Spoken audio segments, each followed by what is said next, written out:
सरल भाषा में हम आपको इस IBC 24 पर बताते हैं कि आखिर ये G20 में होने क्या वाला है। तो आज से साल भर पहले दिसंबर में भारत को G20 की प्रेसिडेंसी मिली। कहाँ मिली? इंडोनेशिया में। तो जब इंडोनेशिया में हमें ये प्रेसिडेंसी मिली तो इसका मतलब ये हुआ कि अब एक साल तक भारत जो है वो G20 का अध्यक्ष रहने वाला था। तो जब हमको इंडोनेशिया में ये प्रेसिडेंसी मिली तो मोदी जी ने सोचा कि क्यों ना जो हमें ये मौका मिला है इसको हम एक बहुत बड़े स्तर पर इसका काम करें, इसमें हम ऐसा काम कर जाएं जो कि अभी तक किसी भी प्रेसिडेंसी में ना हुआ हो। तो शुरुआत में तो मैं आपको बता दूं कि जो G20 है इसमें ये 20 देशों का समूह है जो कि इसके मेंबर हैं। वो आपने कई वीडियोस में देखा होगा, हमारे पहले वीडियोस में भी आप देख सकते हैं कि कौन से 20 सदस्य हैं। उसके अलावा कुछ इनवाइटी सदस्य होते हैं, इस समय 9 इनवाइटी सदस्य हैं। तो ये इस तरीके से एक ग्रुप बनता है। लेकिन और हर साल इसकी मीटिंग होती है और हर साल इसका एक नया अध्यक्ष होता है। तो इस समय हम इसके अध्यक्ष हैं और दिल्ली में 9 तारीख और 10 तारीख को इसकी मीटिंग है, ये आपको सब पता है। तो अब मैं जहाँ पे छोड़ा था वहाँ से शुरू करता हूँ कि जब ये प्रेसिडेंसी मिली तो भारत ने सोचा कि इसको वसुधैव कुटुंबकम की तरह इसको हम मनाते हैं। मतलब क्या? कि पूरा विश्व एक परिवार है। तो ये मतलब होता है वसुधैव कुटुंबकम का। भारत ने ये सोचा कि G20 जिसमें कि अगर हम सारे देशों की क्षमता को मिला लें तो वो लगभग 85% GDP को रिप्रेजेंट करते हैं दुनिया भर की।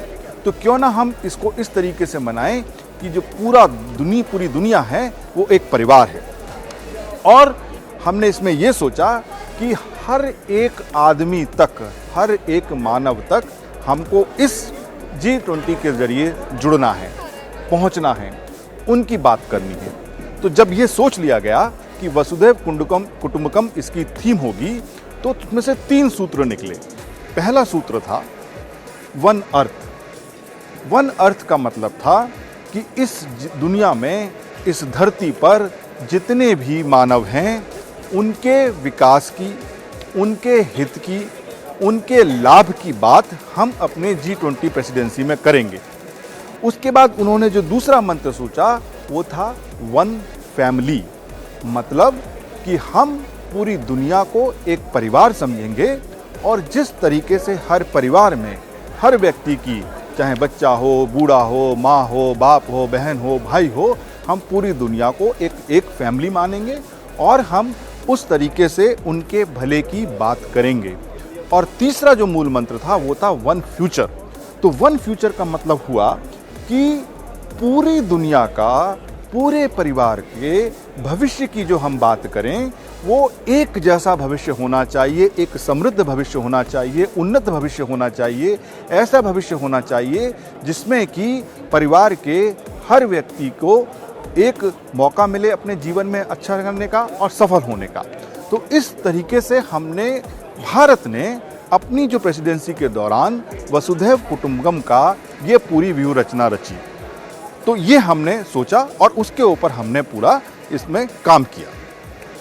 तो जब डिसाइड हो गया कि हम 3 चीज़ों पर फोकस रखेंगे, one family, one earth and one future, तो उसके बाद ये निर्णय लिया भारत ने कि हम 3 बड़े मुद्दों को उठाएंगे। क्या वो बड़े मुद्दे थे? तो उन्होंने कहा कि अभी हम दुनिया में देखते हैं, विश्व में देखते हैं कि जिस तरीके से जो पूरी जो संरचना बनी हुई है वो GDP केंद्रित है, ग्रॉस डोमेस्टिक प्रोडक्ट। मतलब कि हर चीज़ कि आपकी GDP कितनी है, जिस देश की GDP बड़ी है उसको वो बड़ा देश है, जिसकी GDP कम है वो छोटा देश है। इस चीज़ से हम उभर जाएंगे। हालांकि मैं आपको बता दूं कि जो G20 जो मेन जो इसका फोकस होता है वो इकोनॉमिक प्लेटफॉर्म ही है। इकोनॉमिक डेवलपमेंट, दुनिया का किस तरीके से हम इकोनॉमी के लिए काम करें, ये प्लेटफॉर्म उसी के लिए बनाया गया था। लेकिन भारत के पास जब प्रेसिडेंसी आई तो उन्होंने कहा ना, ये तो इसका फोकस है ही है, लेकिन हम GDP से निकल कर एक मानव केंद्रित भाव की ओर बढ़ेंगे। मतलब भाई GDP तो ठीक है, हर देश को तरक्की के लिए GDP ज़रूरत होती है। जैसे हम कहते हैं कि हम अभी 3 ट्रिलियन की GDP, हम 5 ट्रिलियन तक हो जाएंगे तो हम देश में, दुनिया में तीसरे नंबर पर हो जाएंगे। लेकिन नहीं, भारत ने कहा कि हम इसकी अप्रोच मानव केंद्रित रखेंगे कि भैया आप GDP तो बढ़ाओ, लेकिन उस जीडीपी से एक आम आदमी के जीवन में क्या बदलाव आ जाएगा, उसको क्या फ़ायदा हो जाएगा, ये सब भी सोचने की बहुत ज़रूरत है। तो इसके ऊपर हमने फोकस करना शुरू किया। उसके बाद दूसरी क्या बड़ी बात उन्होंने सोची, उन्होंने कहा भाई अभी कोरोना हुआ, कोरोना में हमने देखा कि किस तरीके से भारत पूरी दुनिया की मदद करने के लिए एकदम केंद्र में था। चाहे वो वैक्सीन हो, चाहे वो अपने देश के लोगों को वैक्सीन पहुंचाना हो, दूसरे देशों में वैक्सीन पहुंचाना हो, वैक्सीन को डेवलप करना हो, वैक्सीन का प्रोडक्शन करना हो, इस पूरे मसले में भारत सबसे अग्रणी रहा। तो उन्होंने कहा कि हमने लेकिन क्या महसूस किया जब कोरोना था कि पूरी दुनिया की जो सप्लाई चेन थी वो बड़ी ख़त्म हो गई, क्योंकि चाइना से शुरू हुआ, चाइना से सामान नहीं आ सकता, सब आना जाना बंद हो गया।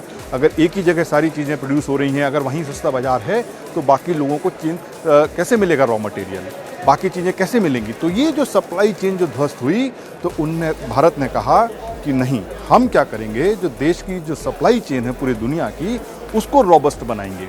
हमें इस प्लेटफॉर्म का उपयोग इस तरीके से करना है कि जब अगर कोई भविष्य में ऐसा संकट आता है तो ये सप्लाई चेन बाधित ना हो, पूरी दुनिया को जो भी रॉ मटेरियल हो, जो भी उसके संसाधनों की ज़रूरत हो, वो मिलती रहे, वो एक ही जगह केंद्रित ना हो। तो इस पे भारत ने काम किया। और तीसरी जो बात थी कि बहुपक्षवाद को बढ़ावा दिया। केवल ऐसा ना हो कि कोई एक देश बड़ा हो जाए और एक ही पक्ष बड़ा रहे, नहीं। उन्होंने कहा कि पूरी दुनिया में हर जो देश है उसकी एक महत्वता है। मोदी जी ने ग्लोबल साउथ की बात की। मोदी जी और बल्कि भारत का इस समय एक बहुत बड़ा ये फोकस है कि जो अफ्रीकन यूनियन है उसको हम G20 में शामिल करवा लें। तो क्या पता ये अगली बार से G21 हो जाए। अभी इसमें 19 देश हैं और यूरोपियन यूनियन है, उस तरीके से इसको G20 कहते हैं। तो क्या पता G21 हो जाए, क्योंकि इस समय भारत का एक बहुत बड़ा मानना है कि अफ्रीकन यूनियन को भी इसमें शामिल करना चाहिए। वो भी ऐसे देश हैं जिनको सप्लाई चेन से जुड़ना चाहिए, जिनके लिए पूरे जो दुनिया में विकास हो रहा है उसमें उनकी भाई इंक्लूजन होना बहुत ज़रूरी है। तो ये जो 3 पॉइंट थे, इस पर भारत ने फोकस किया और कहा कि केवल इकोनॉमी की बात तो हम करेंगे, लेकिन उस इकोनॉमी से हर मानव को फ़ायदा हो, ये हमारे भारत का इसमें मेन फोकस रहा। तो जब भारत ने ये डिसाइड कर लिया कि हम जीडीपी से हटकर मानव के ऊपर, मानव केंद्रित होकर बात करेंगे, हम एक सप्लाई चेन हमेशा रोबस्ट रहे इसकी बात करेंगे और बहुपक्षतावाद की बात करेंगे, तो ये होगा कैसे। तो इसके लिए हमने जो सोची बात ये था कि पहला तो मैंने जैसे आपको बताया कि जो विकासशील देश हैं, जो अफ्रीकन यूनियन है और जो ग्लोबल साउथ है, इन सब का अच्छे से इंक्लूज़न इस G20 के मंच पर भी होना चाहिए। और इसके अलावा हमको टेक्नोलॉजी की मदद से हम फाइनेंशियल इंक्लूजन दुनिया में हर मनुष्य का कर सकते हैं। कैसे कर सकते हैं भाई? हमने अपने भारत में देखा, आपके हाथ में जो मोबाइल है, आप उससे जाते हो और कहीं भी पेमेंट कर देते हो। छोटे से छोटा पेमेंट करना हो वो कर देते हो, बड़े से बड़ा पेमेंट है वो कर देते हो। आपके मोबाइल में पूरा क्या कहते हैं पर्स भरा हुआ है, बैंक है, जो कि केवल आपके मोबाइल से ऑपरेट हो सकता है। एक गांव में भी अगर आपको 5 रुपए की चीज़ भी लेनी हो, 5 रुपए की, अगर आपको 1 रुपए की चीज़ लेनी हो तो आप उस UPI से पेमेंट कर देते हो। हर किसी को देश ने इस UPI से पावर किया है, मतलब कि टेक्नोलॉजी को पैसे में घुसेड़ दिया है और उससे हमने अपने देश में सबका फाइनेंशियल इंक्लूजन किया। भारत ने कहा देखिए ये टेक्नोलॉजी हमारे पास है, ऐसी ही टेक्नोलॉजी हम पूरे दुनिया में दें जिससे कि हर व्यक्ति का इसमें फाइनेंशियल इंक्लूजन हो सकता है।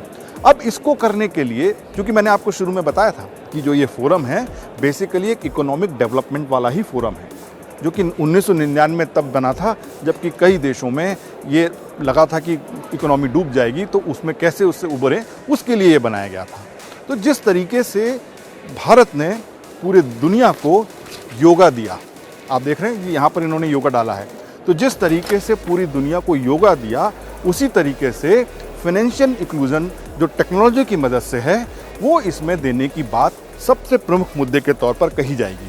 क्योंकि भारत ने सोचा कि इसमें जो हम जब बात करें, जब हमारी प्रेसिडेंसी है, तो इसमें इंक्लूसिवनेस होनी चाहिए, मतलब सबका इसमें समायोजन होना चाहिए। पूरी दुनिया को इसमें हम इस तरह से काम करें कि ये निकले कि हाँ भाई, जब भारत की प्रेसिडेंसी थी तो पूरी दुनिया को उससे फ़ायदा हुआ। केवल ये नहीं कि कुछ ही देशों को फ़ायदा हुआ। और इसीलिए हम इस बात को इस बार ये लेके आना चाहते हैं, भारत इस प्रस्ताव को लेके आना चाहता है कि अफ्रीकन यूनियन के देशों को इसमें इंक्लूड किया जाए। तो ये इसका पूरा मुद्दा है। तो मैंने आपको इस तरीके से समझाया कि बस आपको ये समझ लेना है कि जब भारत इस समय G20 का जो अध्यक्ष है, प्रेसिडेंट है, तो उसने एक उस पे चला कि वसुधैव कुटुंबकम, मतलब कि पूरी दुनिया वो मेरा परिवार है या एक परिवार है, जिसकी हमें इस पूरी प्रेसिडेंसी में 1 साल में हर तरीके से मदद करनी है। अगर आपको मेरा ये वीडियो समझ में आया तो मेरे इस चैनल को आप सब्सक्राइब करें, लाइक करें। धन्यवाद।